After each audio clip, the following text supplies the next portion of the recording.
It's time to share my journey into the world of healing, intuition, and spiritual discovery. As I find my place as a healer, psychic, and medium, I'm here to share my experiences and insights in hopes of breaking down barriers between different spiritual perspectives. Whether you're curious about energy work, looking to deepen your understanding, or just exploring your own path, this podcast offers stories, teachings, and connections to help you navigate the space between worlds. I'm Heather, and this is Soulful Wonderings. Are you coming along for the ride? Hey guys, I hope everyone is doing well out there. Today is actually Mardi Gras Day, the day that I'm recording this. So it's Fat Tuesday. A lot of people in South Louisiana that are celebrating, getting ready to move into the Lent season. Although it's a little different, I think today we've got some storm systems that are expected to come through actually any time now. So you may hear some noise in the background as I'm recording this. I'm also doing this episode a little bit differently this time.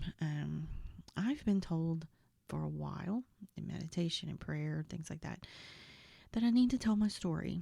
And to be honest, I'm not exactly sure why. I don't know if it's supposed to speak to someone, if they're to resonate with it. I don't know exactly. I think sometimes when I look at things that have happened in my life, I feel fairly certain there are other people that have the same things going on. So maybe it's to know that there's a kindred spirit out there. But I'm finally trying to listen. So I'm doing this episode a little bit differently in that I'm telling a story. This is, I guess, a first in more ways than one, because basically this is the first story, and it's all about my first time, spiritually, that is. So let's dive in.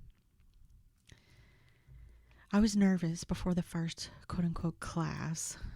This class was, it was kind of what started this whole thing, I think. But I'm not even sure that that's true, because this whole spiritual thing had really been with me all my life. I just didn't know it yet, or I didn't know what to call it. I didn't know what this was. I didn't know what was happening. But I'm sitting before this call, and I'm nervous, and I'm thinking, oh my God, for Pete's sake, it's a call. I'm an adult. What the hell is wrong with me? But this class was a mindset class, which I realized to many people, and especially now, a few years later, probably sounds somewhat harmless and benign, right? But I didn't know what that meant. Let me give you a little bit of my thought process of that day. I'm thinking, what do you mean mindset? And this is that woo stuff. I know it is. I've never felt woo. I mean, I'm a Christian after all. Woo's all that spiritual stuff. It's that out there stuff. That's not me. I'm normal. But what the heck? I was trying to start this side business. I'd been trying to start a side business many, many times. Freelance graphic design, marketing. But now this was a for realsies business, right? This wasn't the creative thing. This was a for real business. And the reality was I needed help. But here's the thing about this business. I felt like I kind of had to stop a shutter every time I said what I was doing. It was a multi-level marketing gig. I know. Aren't we all conditioned as a society to sort of sneer when you hear a mention of an MLM? But here's the truth. People do these, and they do them successfully. And they aren't the root of all evil. And the truth is, the model actually works. I think there are people that look down on them for a couple of reasons. One is, how many of us have had someone sort of underhandedly try to get us to join one, right? They've come into our messenger on Facebook, and they've been, hey girlfriend, and they're trying to get you to come along and sell their product. But secondly, I think there are people that claim to make all this money with an MLM, and it feels like that they don't work for it, right? And it just doesn't seem fair. It seems like you're always going to be the guy on the bottom, and you're never going to make that kind of money. That is a different discussion about a different thing that we're going to have on a different day. But I really do believe that that's some of the issue that people have with an MLM. But on this day in question, for me, money was tight. Money was kind of always tight. And I always knew that I was supposed to have my own business, right? So a dear friend of mine was trying this and she had suggested it. And it was actually selling a product. Truth be told, I actually liked the product. So I kept telling myself that I was helping people, damn it. That justifies an MLM. I'm trying to sell you a product that's going to help you live a better life. So sure, that justifies it, right? It's not like these other MLMs that people talk about. Sure. Anywho, fast forward a couple months and my up level had paid for this class for a few of her team who kind of needed a jump start. So I'm like, y'all, it can't hurt. And y'all, I'm horrible at this. I'm horrible at sales. It's never been my thing. And no matter how great the product is, I'm not good at it. And no matter how good the product is, people will, let's say, pause when you contact them, right? Because they know what you're doing. Now, some of them, they trust you, right? You're their friend, so they're going to hear you out. But at the end of the day, they know that you're trying to sell them something. So maybe a mindset adjustment was a good thing. And the other reality is, I guess nerves are kind of normal for me. You know, new things for a people pleaser and a haver of ADD with a very large touch of OCD, that generally is going to equal a case of the nerves when it comes to new things. So I log into the Zoom and it's a group of ladies and they all seem really nice. You know, the person that's leading was actually pretty cool and she seemed to have things structured in a way that made sense. And it was a normal class, y'all, with a normal curriculum and an end goal. But to me, mindset seemed a bit like a moving target, I guess. You know, I still was kind of but what does that mean? And wouldn't it be different for every person?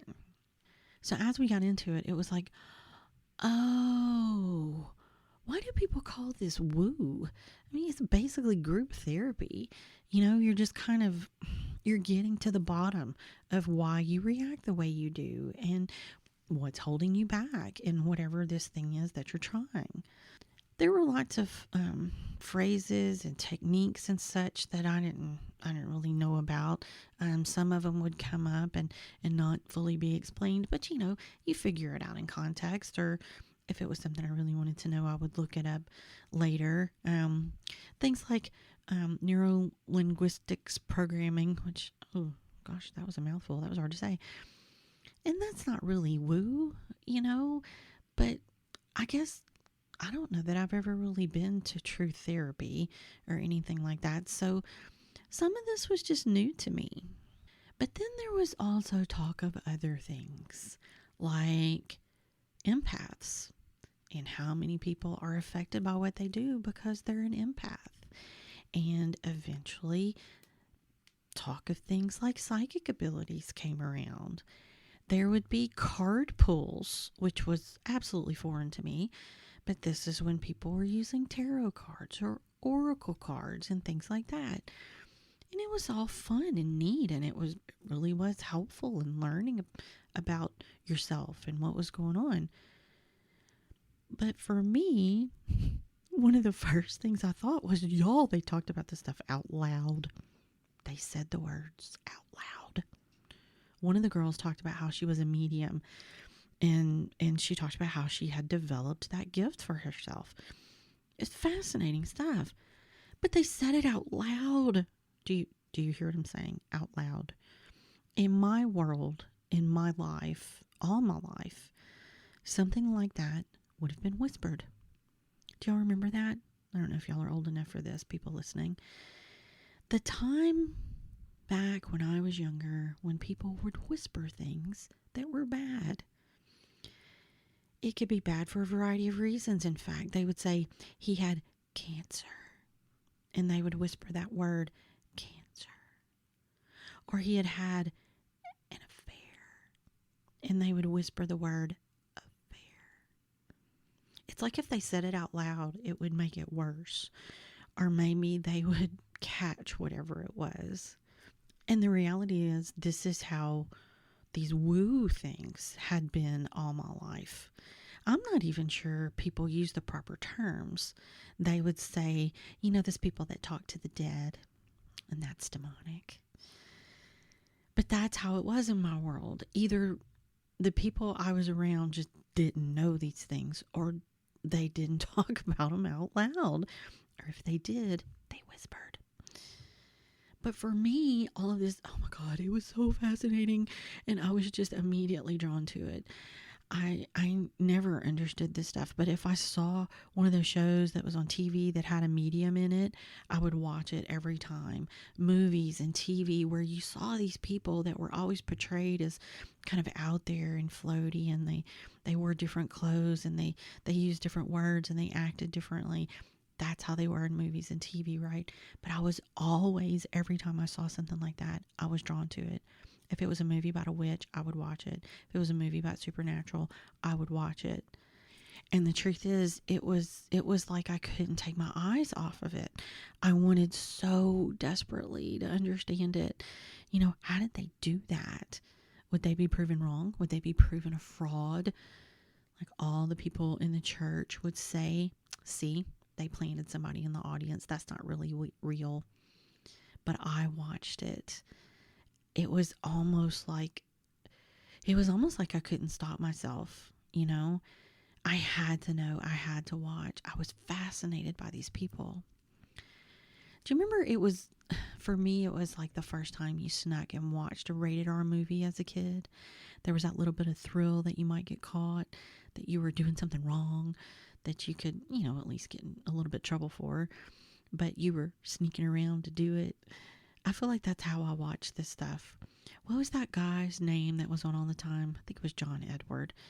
He was before your Teresa Caputo's, the Long Island medium. So you can understand that when they talked about these things so freely, I was like a kid feeling like I was breaking the rules, right? No one was whispering the words. Everyone looked, well, normal. Whatever that means. They didn't look like the people I saw on TV. They just looked like me. And I think I was wondering kind of, when was someone going to come in and say, hey, what are y'all talking about? Being a parent. But there wasn't that person. There was no adult to come and stop the kids, so to speak. I was an adult, and I was here, and I could not tear myself away.